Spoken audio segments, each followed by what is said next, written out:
সুবহানাল্লাহ কইবেন না? আল্লাহ বললেন ইব্রাহিম বিশাল বড় কাফেলা বানাও, হজের আঞ্জাম দাও। সাইয়েদনা ইব্রাহিম বললেন আল্লাহ দুদুমরু প্রান্তর, জনমানব শূন্য, মানুষ নাই, পাখি নাই, কেউ নাই, কিভাবে আমি হজের আঞ্জাম দেব? আল্লাহ বললেন ইব্রাহিম হজ প্রোগ্রামের ম্যানেজারগিরি করতে চাইলে 3টা পেশা তোমাকে বেছে নিতে হবে। কয়টা? এই 3টা পেশা এর সমন্বয়ে তুমি হজের প্রোগ্রামের আঞ্জাম দিতে পারবা। পেশা নাম্বার 1 তোমার রাজমিস্ত্রির কাজ করতে হবে। পেশা নাম্বার 2 তোমার ঝাড়ুদারগিরির কাজ করতে হবে। পেশা নাম্বার 3 তোমার মুয়াজ্জিনগিরি করতে হবে। সাইয়েদনা ইব্রাহিম আর কলেজার টুকরা সন্তান ইসমাইলকে নিয়ে রাজমিস্ত্রির কাজ শুরু করে দিলেন। আল্লাহু আকবার। কাবা ঘর ভেঙে চুরমার, বাপ বেটা মিলে রাজমিস্ত্রির কাজ, পাথর কেটে কেটে বাপ বেটা মিলে কাবা ঘর বানায়। পেশা নাম্বার 1 শেষ। পেশা নাম্বার 2 ঝাড়ুদারগিরি। মসজিদেরি ঝাড়ু বারদার হোক আমারে হাতে, শোনো আমারে মুনাজাত, শোনো শোনো ইয়া ইলাহি আমারে মুনাজাত, শোনো আমারে মুনাজাত। পড়েন আমিন। আল্লাহ বললেন তাহেরা পরিষ্কার করো, মানে ঝাড়ু দাও। বাইতি আমার কাবা ঘর, লিত্তাইফিনা তাওয়াফকারীদের জন্য, ওয়াল আকিফিনা ইতিকাফকারীদের জন্য, ওয়ার রুকআইস সুজুদ রুকুকারীদের জন্য, সিজদাকারীদের জন্য। ঝাড়ু দাও। বাপ বেটার রাজমিস্ত্রিগিরি শেষ, এবার ঝাড়ুদারগিরি শুরু। সুবহানাল্লাহ বলেন। এরপর আল্লাহ বললেন 3 নম্বরে মুয়াজ্জিনগিরির কাজ করো। ওয়াআযযিন ফিন-নাসি বিল হজ্জি ইয়াতুকা রিজালাও ওয়া আলা কুল্লি দামিরি ইয়াতিনা মিন কুল্লি ফাজ্জিন আমিক। ঘর বানিয়েছেন, এই ঘরে তোমরা হজ করতে আসো। সাইয়েদনা ইব্রাহিম বললেন আল্লাহ আমি আর আমার পোলা ছাড়া কেউ নাই। কেউ আছে? মানুষ নাই, আপনারা কেউ নাই, আমি কার সামনে আযান দেব? আমি কার সামনে ঘোষণা দেব? আল্লাহ মানুষ নাই, প্রাণী নাই, পাখি নাই, দৃশ্যমান কিছু নাই, কোথায় আমি ঘোষণা দেব? আল্লাহ বললেন দাঁড়াও, দাঁড়িয়ে তুমি আজান দাও, ঘোষণা দাও। তোমার এই আজানের আওয়াজটা গোটা বিশ্বের সব মানুষের কানের ভেতরে আমি আল্লাহ পৌঁছে দেব। আযিন ফিন-নাস বিল হজ, হজের আজান দাও। উনি আজান দিলেন আইয়ুহান নাস ইত্তাখাযাল্লাহু বাইতান ফাহুজ্জু। আল্লাহ একটা ঘর বানিয়েছে, যাদের সামর্থ্য আছে হজে আসো। সুবহানাল্লাহ পড়েন। তৎকালীন সময়ে গোটা বিশ্বে যারা ছিল সবার কানের ভেতরে এই ঘোষণাটা, মানে এই আজানটা পৌঁছে দিয়েছে কে? আমরা তখন ছিলাম পৃথিবীতে? কই ছিলাম? ফি আলামিল আরওয়াহ, রূহের জগতে। রূহের জগতেও আল্লাহ তাআলা আমাদের কানে পৌঁছে দিয়েছেন। রূহের জগতে থেকে এই আজান শুনে আমরা যারা লাব্বাইক বলার সুযোগ পেয়েছি, তাদেরকে এই দুনিয়াতে হজের নসিব আল্লাহ করে দিবেন। তার মানে হজ প্রোগ্রামের ম্যানেজার। সুবহানাল্লাহ পড়েন। পরীক্ষা কারে কয়? কত প্রকার কি কি। হজ প্রোগ্রামের ম্যানেজার বানাইলেন, ম্যানেজিং ডাইরেক্টর, মহাব্যবস্থাপক। হজের আঞ্জাম দাও, আর হজের আঞ্জাম দিতে যে তোমাকে প্রথমে রাজমিস্ত্রির কাজ করা লাগবে পাস, ঝাড়ুদার গিরির কাজ করা লাগবে পাস। আল্লাহর নবী উলুল আজমি মিনার রাসূল মসজিদ ঝাড়ু দেয়, না আমরা মসজিদ পরিষ্কার করতে চাই না? আছে না নাই? বালু দেখলেই মুয়াজ্জিনের গালি, কথা কন।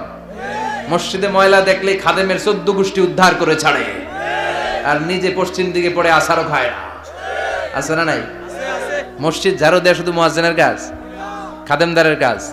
মসজিদ পরিষ্কার রাখা আমাদের সবার কাজ। চিল্লায় এখন ঠিক কিনা? যাদের অন্তরে জ্বালা যন্ত্রণা, যাদের দোয়া কবুল হয় না, আপনি মসজিদ ঝাড়ু দিয়ে দেখেন, মুহূর্তে দোয়া কবুল হয়ে যাবে। অন্তরের জ্বালা যন্ত্রণা দূর হয়ে যাবে, অন্তরের অহংকার নিমেষে কেটে যাবে।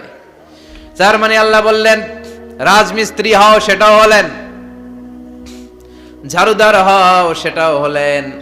আজান দাও, সেটাও হলেন। তার মানে হজের যে পরীক্ষা নিলেন, এটাতেও কথা কন, শুনতেছেন? 4টা ভয়ঙ্কর পরীক্ষা নিলেন, 4টাতে পাস। পরীক্ষা নাম্বার 5। আল্লাহ বললেন ইব্রাহিম বয়স কত? সাইয়েদনা ইব্রাহিম বললেন 80 বছর। আল্লাহ বললেন নিজ হাতে নিজের সুন্নাতে খাতনা সেরে দাও। সহিহ বুখারীর বর্ণনা, ইখতাতানা সাইয়েদনা ইব্রাহিম আলাইহিস সালাম ওহু ইবনু 80 সানা বিল কদুম। বুখারীর বর্ণনা, 80 বছর বয়সে কুঠার দিয়ে লজ্জাস্থানের সামনের চামড়াটা কেটে নিজ হাতে নিজের সুন্নাতে খাতনা সেরেছেন। এমনি এমনি আল্লাহর প্রিয় হন নাই, এমনি এমনি গোটা বিশ্বের মানুষদের লিডার হন নাই, পরীক্ষার পর পরীক্ষা দিয়ে তিনি আল্লাহর সম্মানের চেয়ারে আসীন হয়েছেন। চিল্লায় বলেন ঠিক কিনা?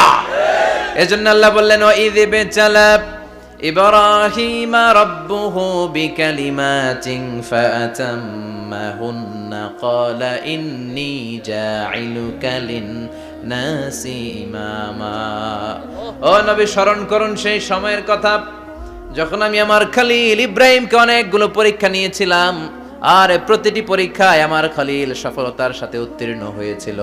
ফলাফল স্বরূপ আমি ইব্রাহিমকে জানিয়ে দিলাম, যাও ইব্রাহিম, গোটা বিশ্বের মানুষের জন্য তোমার নেতা বানাইয়া দিলাম।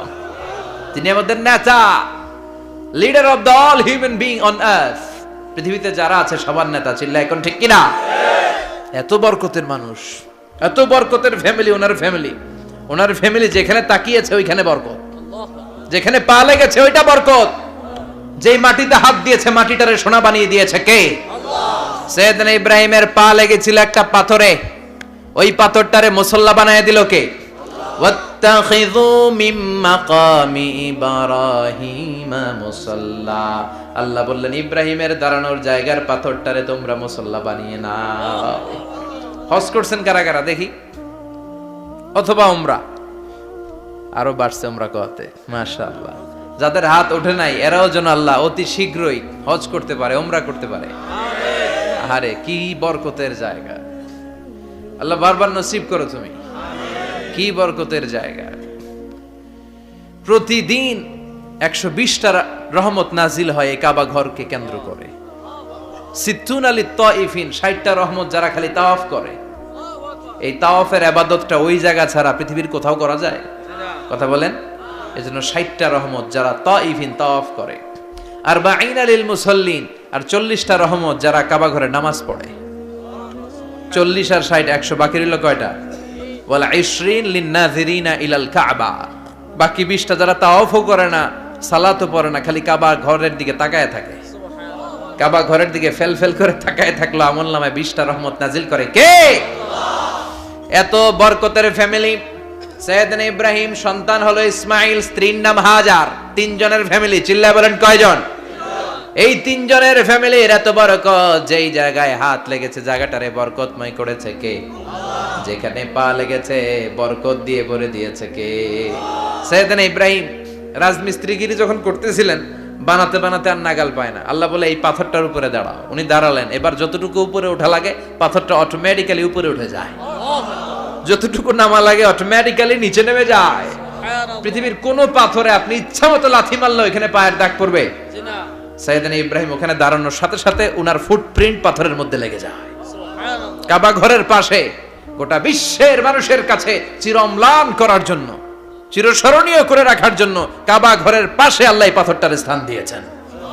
মাকাম ইব্রাহিম। বিশ্বনবী তাওয়াফ করার পরেই ওই জায়গায় 2 রাকাত নামাজ পড়তেন।